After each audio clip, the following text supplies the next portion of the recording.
It's 2 a.m. A Western mother jolts awake, panicked. The thermometer just hit 38°C, 100.4 F. She immediately flips on the lights, wakes her crying toddler, and frantically measures out a dose of liquid Tylenol. To her, the fever is an enemy that must be crushed instantly. But half a world away in Tokyo, a Japanese mother sees the exact same number. Instead of panicking, she keeps the room dim. She gently places a cool gel patch on her child's forehead, adjusts the blanket, and sits in absolute silence. Simply watching the rhythm of her baby's breathing, she intentionally lets the child sleep without intervening. Why is there such a massive divide? Are Japanese parents less concerned about their child's comfort? Or, and this is where most parents get it wrong, do they know a profound secret about the immune system and child psychology that we often ignore because we are paralyzed by fear? Our modern fever phobia doesn't just exhaust us. It actively robs a child's body of the critical opportunity to learn how to heal itself. Let's decode the medical logic and cultural wisdom behind the unsettling calmness of Japanese parents when their kids get sick. In the West, we have been culturally conditioned to view a child's fever as an immediate threat. The standard approach is heavily comfort-driven. If the child feels warm, we must intervene. This automatic reaction is fueled by a phenomenon pediatricians call fever phobia, an intense, widespread fear that an elevated body temperature will cause permanent harm. But modern immunological research paints a drastically different picture. A fever is not the illness itself.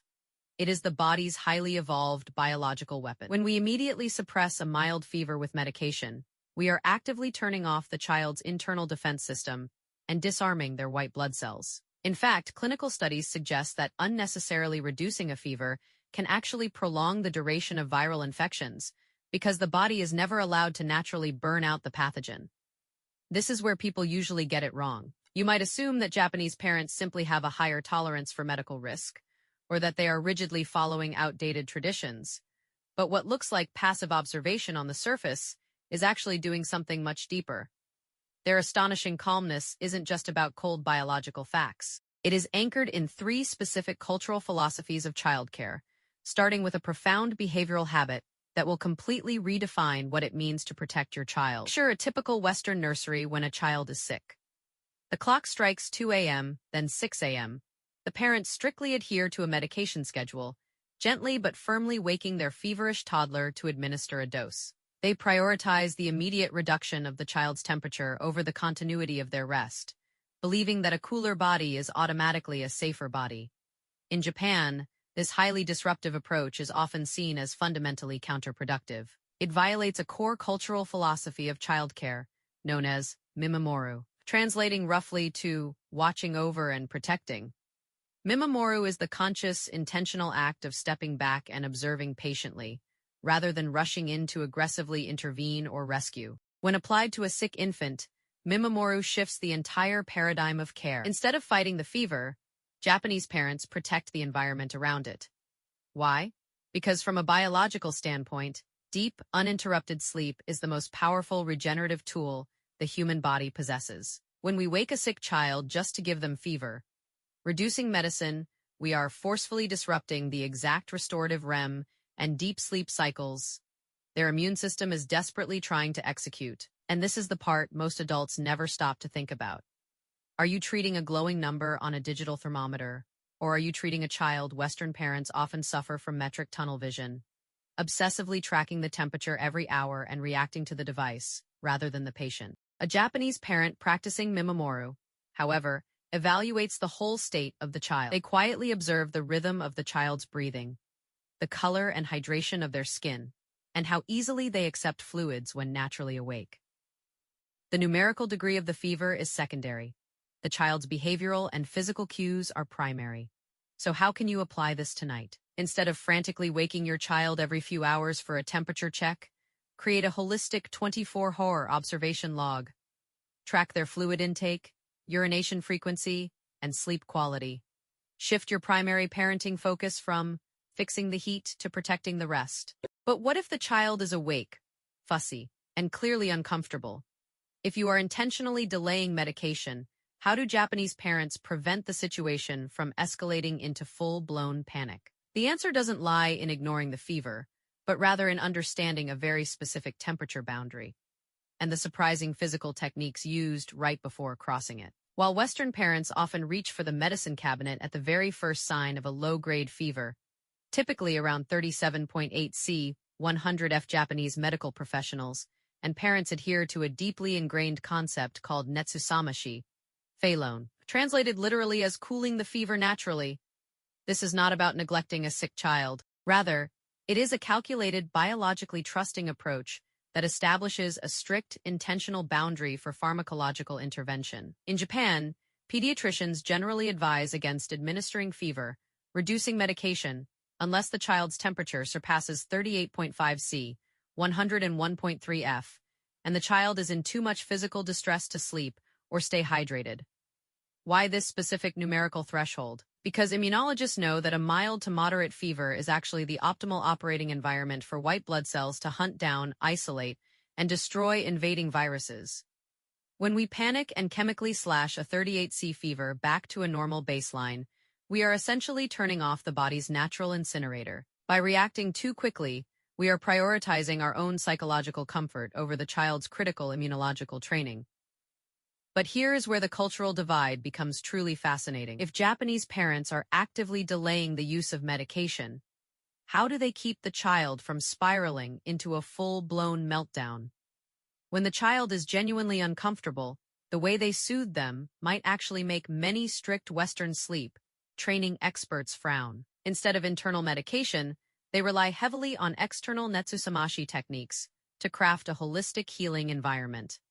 They apply specialized cooling gel patches to the forehead, underarms, or the back of the neck. They gently wipe the child's body with a lukewarm towel and meticulously manage the room's humidity to ease breathing.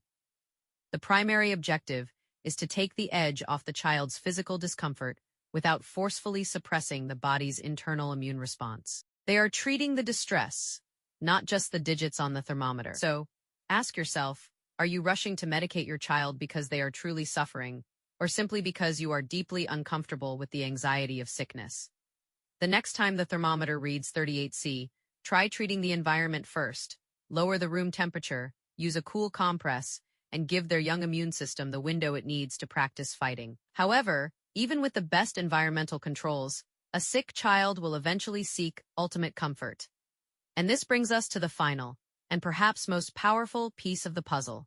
A psychological secret weapon that isn't found in any medical textbook, but rather right inside the parent's arms. In Western parenting, there is often a lingering anxiety about spoiling a sick child. Even when a toddler is running a fever, parents worry that if they bring the child into their own bed or hold them constantly through the night, they will ruin months of meticulous sleep training.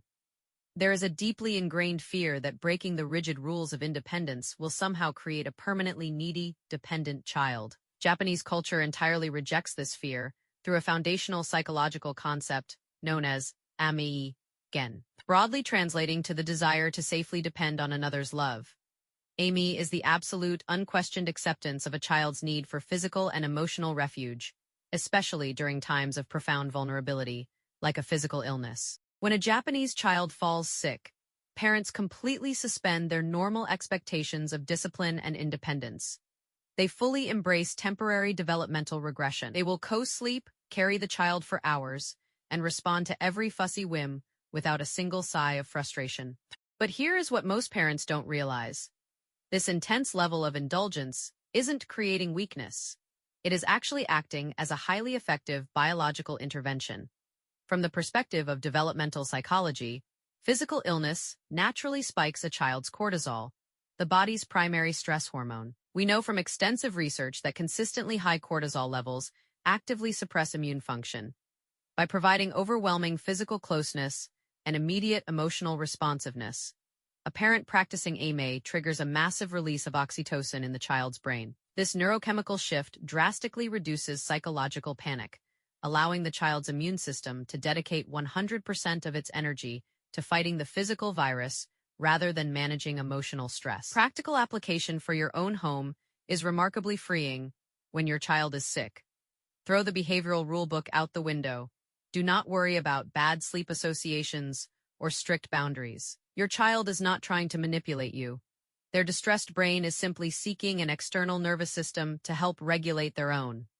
It turns out, granting a child the permission to be completely dependent is exactly what gives them the biological strength to recover. And when we step back and look at all three of these pillars, patiently watching the whole child, trusting the body's natural heat, and providing absolute emotional refuge, we begin to see a completely different, remarkably calm paradigm of healing. When we step back and look at this Japanese approach, it completely shatters our modern fever phobia. By practicing Mimamoru to patiently observe the whole child, utilizing Ne츠samashi to respect the body's natural heat boundaries, and fully embracing Ame to provide an absolute emotional refuge, parents are doing something profound. They aren't just aggressively treating a surface symptom.